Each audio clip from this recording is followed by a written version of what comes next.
Tidak seperti pemilu sebelumnya, pada pemilu kali ini, para petugas KPPS yang akan bertugas saat pencoblosan hari H akan menerima honor yang alami peningkatan dibandingkan sebelumnya.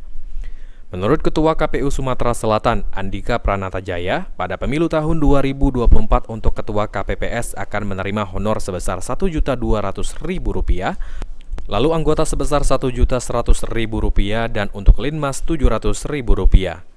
2004 nih honor KPPS itu 1.200.000 ketua KPPS, anggotanya 1.100.000, kemudian Satlinmas honornya 700.000. Nah 1.200.000 ini sudah kenaikan loh, karena kalau teman-teman cek pemilu kada 2020 honor KPPS itu kan 900.000, pas 2019 dia 550.000.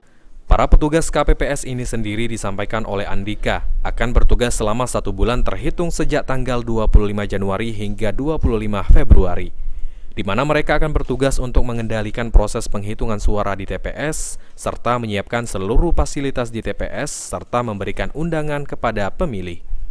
Firman Hidayat, PAL TV.